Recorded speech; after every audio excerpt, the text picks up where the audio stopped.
یہ میر ببر علی انیس کی نظم دنیا، جس کا ہم ابھی دوسرا صفحہ پڑھ رہے ہیں، دوسرا حصہ غور سے دیکھیں۔ امید نہیں جینے کی یہاں صبح سے تا شام، ہستی کو یہ سمجھو کہ ہے خورشید لب بام۔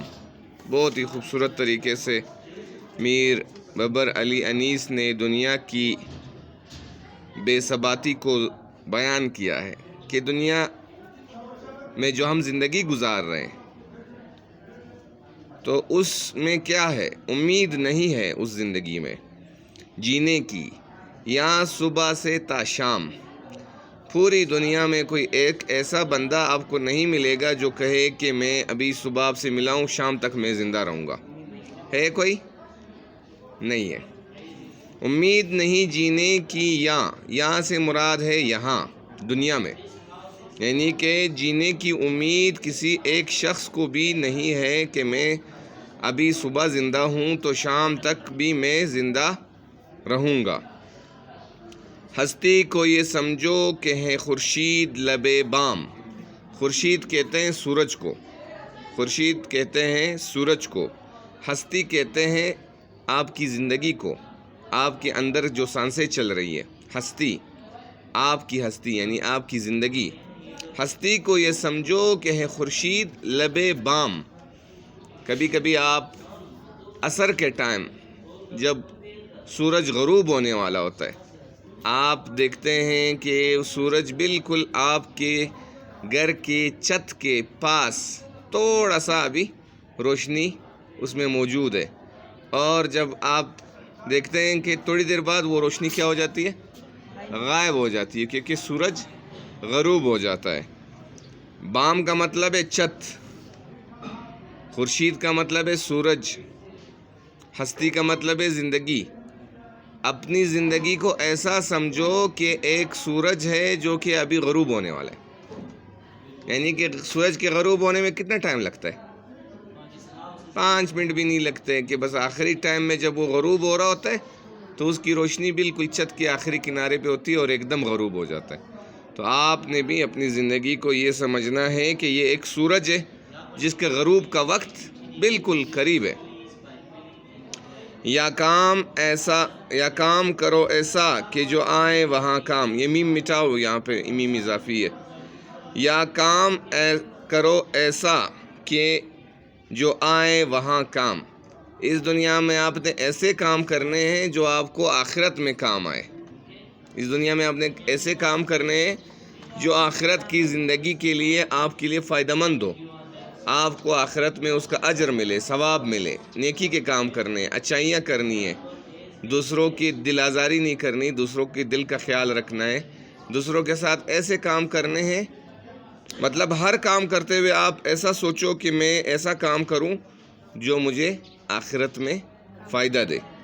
آ جائے خدا جانیے کب موت کا پیغام۔ خدا جانتا ہے کہ کب ہماری موت کا پیغام آ جائے، اسرائیل علیہ السلام ہمارے سر پہ آ کے کھڑے ہو جائیں اور کہیں کہ چلو تمہارا اس دنیا میں جینے کا وقت مکمل ہو گیا۔ تو اس وقت تک ہم نے یہ سوچنا ہے کہ ہمیں موت آنی ہے تو تیاری کرنی ہے اور ہمیشہ اچھے کام کرنے ہیں۔ اپنی نہ کوئی ملک نہ املاک سمجھنا۔ یہ جو دنیا میں تمہارے پاس چیزیں ہیں ان کو کبھی بھی اپنا نہیں سمجھنا۔ اپنی نہ کوئی ملک نہ املاک سمجھنا۔ جو تمہارے پاس جائیدادیں ہیں، کوٹھیاں ہیں، کاریں ہیں، تمہارے پاس گاڑیاں ہیں، تمہارے پاس جو کچھ بھی ہے، انہیں اپنا نہ سمجھنا، کیونکہ یہ آخر میں کیا ہو جائیں گی؟ میراث بن جائیں گی۔ ہونا ہے سبھی خاک، یہ سب خاک سمجھنا، کیونکہ یہ ساری چیزیں آخر میں ختم ہو جائیں گی۔ آپ کے جانے کے بعد ویسے بھی چاہے آپ کے پاس جتنی بھی چیزیں ہیں اس کا کوئی فائدہ نہیں پہنچے گا آپ کو، تو سب نے کیا ہونا ہے؟ خاک ہونا ہے۔ خاک کہتے ہیں مٹی، مٹی بن جانے۔ ہونا ہے سبھی خاک، یہ سب خاک سمجھنا۔ دوسری بات یہ ہے کہ آپ کو جب بھی دل میں کسی بڑی چیز کی خواہش ہو، کوئی روب، یہ علماء نے اور ہمارے بزرگوں نے یہ بتایا ہے کہ اگر آپ کوئی بڑا سا بنگلہ دیکھو یا بڑی سی گاڑی دیکھو اور آپ کے دل میں اس کا روب بیٹھنے لگے کہ او کتنی پیاری گاڑی ہے میرے پاس نہیں ہے، تو آپ ایک دم اپنے آپ کو یاد دلاؤ کہ یہ کیا ہو جائے گی؟ خاک ہو جائے گی. یہ گاڑی تو ایک دن ختم ہو جائے گی. ختم ہوگی کہ نہیں؟ ایک دن یہ گاڑی پرانی ہو جائے گی، ختم ہو جائے گی. یہ پوری دنیا ایک دن مٹ جائے گی. ہونا ہے سبھی خاک، یہ سب خاک سمجھنا. بائیں تو کام آئے گا اس وقت نہ فرزند، عرصہ نہیں کھل جائے گا جب آنکھ ہوئی بند. وہ کام کرو جس سے خدا ہوئے رضامند، ہوشیار کے ہونا ہے تمہیں خاک کا پیوند. پیری کی بھی مدت ہے، جوانی کی بھی حد ہے، آرام کے شاہ و گدا کنج لحد ہے. آپ کے نہ بھائی کام آئے گا نہ آپ کا فرزند. فرزند کہتے ہیں بیٹے کو. آپ کا نہ بھائی کام آئے گا موت کے وقت اور اس دنیا میں. آخرت میں آپ کو اللہ تعالیٰ نے بھی بتایا کہ آپ کو نہ بھائی کام آئے گا نہ آپ کا بیٹا کام آئے گا. عرصہ نہیں کھل جائے گا جب آنکھ ہوئی بند. یہ آپ کی آنکھیں بند ہونے کے بعد بس سمجھو قیامت شروع ہو گئی آپ کی. وہ کام کرو جس سے خدا ہوئے رضامند، ایسے کام کرو دنیا میں کہ اس سے اللہ راضی ہو جائے. ہوشیار کے ہونا ہے تمہیں خاک کا پیوند. کبھی غرور نہیں کرنا، خبردار. کبھی غرور نہیں کرنا، کبھی ایسے کام نہیں کرنا کہ جس سے اللہ ناراض ہو جائے، کیونکہ تمہیں خاک میں مل جانا ہے، تمہیں قبر میں جانا ہے، تمہیں مٹی ہو جانا ہے، تمہیں اس دنیا سے چلے جانا ہے، اور پھر تمہیں خاک کا پیوند ہو جانا ہے. پیوند سمجھتے ہیں؟ جس طرح ہمارے کپڑے پٹ جائے تو ہم اس کو پیوند لگاتے ہیں، اسی طرح یہ خاک زمین آپ کا سمجھو لباس ہے. آپ نے جا کے اس میں ایک جگہ فٹ ہو جانا ہے. اپنی قبر میں 6 فٹ کے اندر آپ نے چلے جانا ہے. پیری کی بھی مدت ہے، جوانی کی بھی حد ہے. پیری کا مطلب ہے بڑھاپا. بڑھاپے کی بھی ایک حد ہے. ایسا نہیں ہے کہ بڑھاپا جب آ جائے تو آپ ہمیشہ رہو گے. بوڑھا زیادہ سے زیادہ 80 سال، 90 سال، 100 سال، 110 سال زیادہ سے زیادہ جیے گا. اس کی بھی ایک حد ہے. جوانی کی بھی حد ہے. جوانی کی تو ایسے بھی حد معلوم ہے کہ بس جوانی جلدی گزر جائے. آرام کے شاہ ہو گدا کنج لحد ہے. آپ نہ اپنی جوانی پہ غرور کرنا، نہ اپنے بڑھاپے کے وقت جو ہے غفلت کا شکار ہونا. غافل نہیں ہونا. آپ جوانی بھی آپ کی گزر جائے گی، چاہے جتنا پیسہ ہو، دولت ہو آپ کے پاس، آپ اپنی جوانی کو نہیں روک سکتے. اور اسی طرح آپ کا بڑھاپا بھی آپ کے لیے ایک پیغام ہے کہ آپ موت کی تیاری کرو، کہ آپ کو کدھر جانا ہے. آرام گہ. آرام گہ کا ہے؟ آرام کی جگہ کون سی ہے؟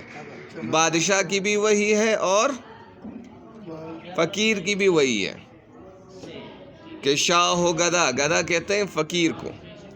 گدا شاہ ہو گدا یعنی کہ بادشاہ اور فقیر دونوں کو قبر کے ایک کونے میں آرام کرنا ہے. لحد کو تو سمجھتے ہیں نا؟ کنج لحد، یہ جو قبر کا ایک کنارہ ہوتا ہے اس کو کہتے ہیں لحد. بادشاہ کو بھی اس میں لٹا دیا جاتا ہے اور فقیر کو بھی. وہاں آپ نے جانا ہے، اس قبر کو نہیں بھولنا.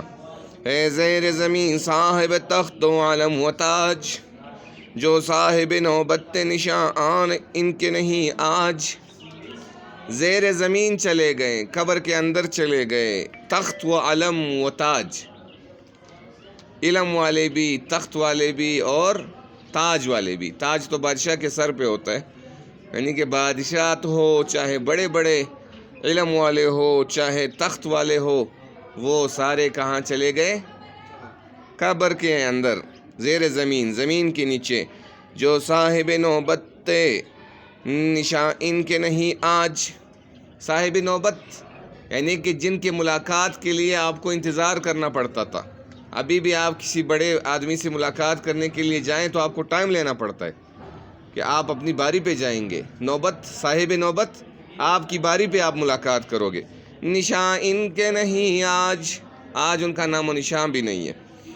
جو شاہ کے لیتے رہے شاہوں سے صدا باج. ایسے بادشاہ، دنیا کے طاقتور بادشاہ جو دوسرے بادشاہوں سے ٹیکس لیتے ہیں.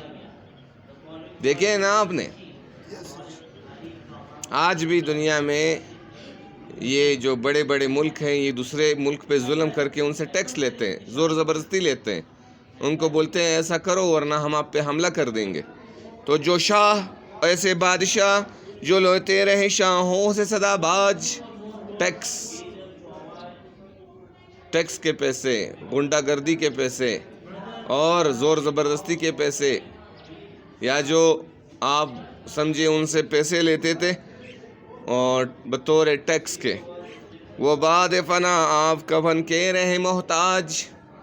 جب وہ مر گئے، وہ بادشاہ، وہ طاقتور بادشاہ، وہ کفن کے محتاج تھے دوسروں کے. سمجھ گئے؟ ایسے بھی بادشاہ تھے جو کہ بعد میں ان کو کفن بھی نہیں ملا. اور یہ جو باقی ہیں جو طاقتور ہے، کفن مل بھی جائے تو دوسرا کفن پہنائے گا، خود تو نہیں پہن سکتا. درویشوں نے اس کے ہمیشہ رہے شاہ کی، بتلاؤ کہ ایک دنیا نے کسی سے بھی وفا کی. یہ درویش اور غنی، انہوں نے کبھی دنیا کو نہیں ایسا سمجھا کہ یہ جو ہے وہ ہمیشہ رہے گی. کسی سے بھی